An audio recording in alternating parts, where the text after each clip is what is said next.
जय श्री कृष्ण दोस्तों। टाइटल आपने पढ़ लिया होगा।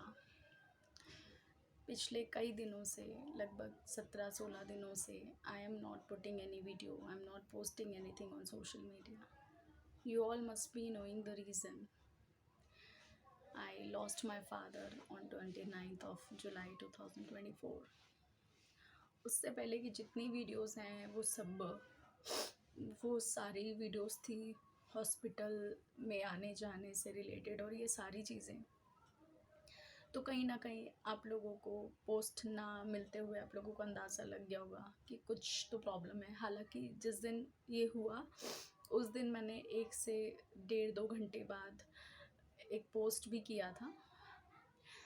तो बहुत सारे लोग प्रेयर करते थे, तो मैं उन सबको थैंक यू बोलना चाहती हूँ कि लिटरली बहुत सारे लोगों ने मुझे पर्सनली मैसेज किया। पापा गए तब नहीं, बल्कि उससे पहले भी, कि कोई सपोर्ट चाहिए हो, चाहे वो फाइनेंशियल हो या फिर कोई फिज़िकल हेल्प चाहिए हो, तो बहुत सारे लोग आगे आए। बट यस, कई सारी चीज़ों में हम कुछ नहीं कर सकते। हमें साथ भी नहीं चाहिए होता है, क्योंकि जो पापा की कंडीशन थी उसमें हिस्ट्री पता होना, डॉक्टर्स आ रहे हैं तो बता पाना, किसी अननोन पर्सन या कोई नहीं जानता उस केस को तो फिर वो बता पाना थोड़ा डिफ़िकल्ट होता था। सॉरी, मुझे समझ नहीं आ रहा है वीडियो कैसे बनाऊँ। बस ये इसलिए बना रही हूँ क्योंकि I want to resume my work basically where I use to put daily content on the social media, because my life has stopped. Not only mine, but everybody else in the family. We don't know how to start. Okay, I should not cry. मेरे पापा बहुत बीमार थे और पिछले 1 साल से वो स्ट्रगल कर रहे थे किसी ना किसी रूप में। But I have seen him never crying. वो कभी नहीं रोए, उनकी आंखों में कभी आंसू नहीं थे। ऐसा नहीं कि हमारे सामने, बल्कि मम्मी के सामने भी he used to be very solid person, कि जैसे कभी कुछ हुआ ही नहीं, उनको कोई दर्द नहीं है। उनको देखकर हमें प्रॉब्लम होती थी, but he was a very strong man. और we are trying our best कि हम लोग भी इतने स्ट्रॉन्ग हो पाएँ, और हम हो रहे हैं। क्योंकि हमें मम्मी को संभालना है। थोड़ा सा मुश्किल इसलिए लग रहा है क्योंकि हम लोग मतलब हम 4 बहनें हैं।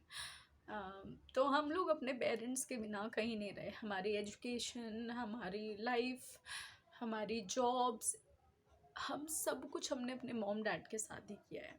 और मम्मी पापा भी कभी कहीं अकेले नहीं गए, एक दूसरे को छोड़ कर नहीं गए, हमें छोड़ कर नहीं गए। तो थोड़ा मुश्किल हो रहा है। ये घर बिल्कुल ऐसे खाली लग रहा है।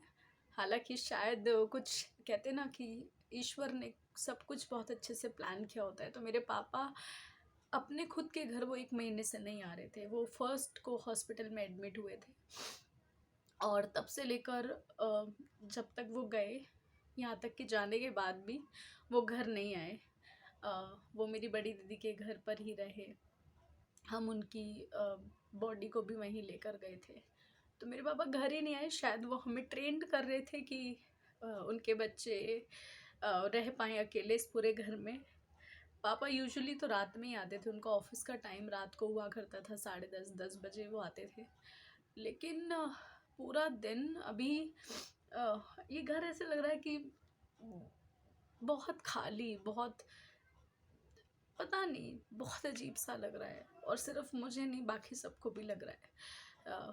मैं आज ये वीडियो इसलिए बना रही हूँ क्योंकि मुझे लगा कि we need to start our life, right. And उनसे सीखने के लिए बहुत कुछ है। जो लोग उन्हें जानते हैं, जो लोग उनसे इंटरेक्ट किया है कभी भी पापा से, या कभी भी मिले हैं, या मेरी बातों के थ्रू उनको जाना होगा, वो जानते हैं कि वो किस तरीके के इंसान थे। और यदि आप मेरे पापा को कभी भी जाने हो, बात की है, तो आप ज़रूर कमेंट में लिखो कि आपकी फ़र्स्ट मेमोरी क्या है मेरे डैड के साथ में, if you have any. Social media वाले लोगों को थोड़ा कम ही पता होगा। एनीवेज, तो मुझे लगा कि हमें शुरू करनी चाहिए अपने जीवन। देखिए, दुख जो है वो रहेगा, क्योंकि जो चीज़ गई है ना, उसका कोई कंपनसेटरी ऑप्शन, कोई कंपनसेटरी चीज़ हमारी लाइफ में नहीं है। मेरी माँ ने उनके साथ 50 साल बिताए हैं, उनके बचपन से लेकर बहुत छोटी उम्र में उनकी शादी हो गई थी।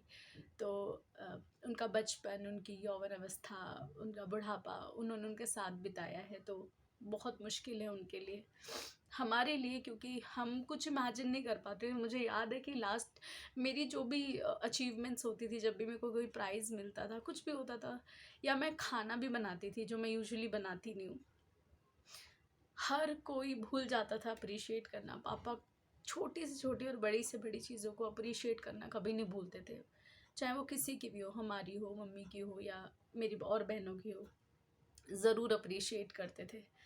तो मैं चाहती हूँ कि उनसे हमने जो जीवन में सीखा है, या अ, इसलिए नहीं क्योंकि वो मेरे फादर थे, लेकिन वो इंसान इतने अच्छे थे कि उनसे जो कुछ भी सीखा है, तो मैं मेरी वीडियोस के थ्रू कभी कभी आप लोगों के साथ वो शेयरिंग रखूँगी, ताकि हम अपनी लाइफ में कुछ परसेंट और बेहतरी की ओर जा पाएँ। मैं हमेशा बोलती थी, सोचती थी कि मैं अपने पापा का 5% हिस्सा भी हो जाऊँ तो बहुत बड़ी बात है।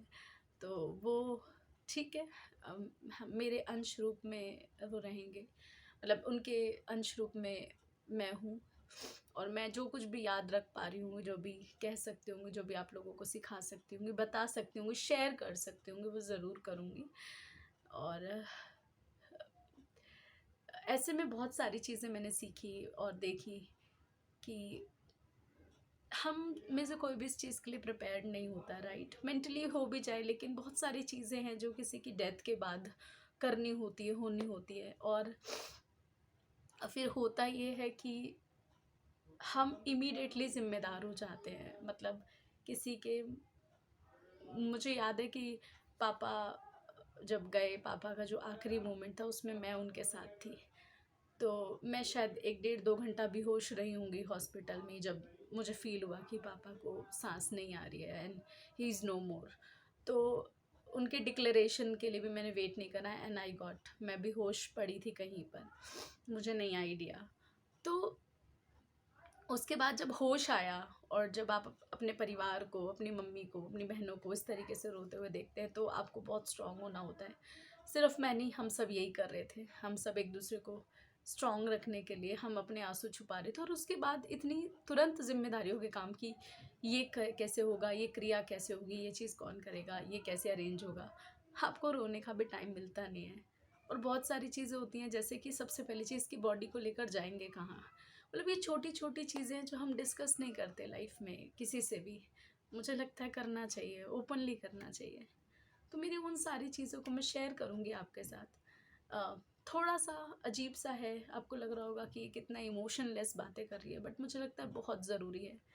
और ऐसे बहुत सारे लोगों की भी कुछ एक्शंस, कुछ काम, कुछ उनका आना, कुछ करना कैसे एक फैमिली के लिए बहुत डिस्टर्बिंग हो सकता है, या कैसे एक फैमिली के लिए बहुत हेल्पफुल हो सकता है, मैं वो भी बताऊंगी, ताकि हम अपनी लाइफ में कुछ 1% भी किसी के लिए अच्छा कर पाएँ, उनकी परेशानियों को कम कर पाएँ, ना कम कर पाएँ तो कम से कम बढ़ाना पाएँ। तो ये सारी चीज़ें मेरी इस पूरी जर्नी में जाएंगी। तो फ़िलहाल 1-2 दिन आपको ये सारी पोस्ट देखने को मिलेंगी। तो हम बहुत कोशिश कर रहे हैं चीज़ों पर आगे बढ़ने के लिए और नॉर्मल रहने के लिए। आप लोग भी साथ दीजिए। मत पूछिए कि कैसे हैं, क्योंकि प्रिटेंड तो हम सब कर ही रहे हैं कि हम अच्छे हैं, हम ठीक हैं, क्योंकि हमें पता है हमारे पास विकल्प नहीं है। तो आप लोग पूछ करके मत अपने आप को परेशान कीजिए।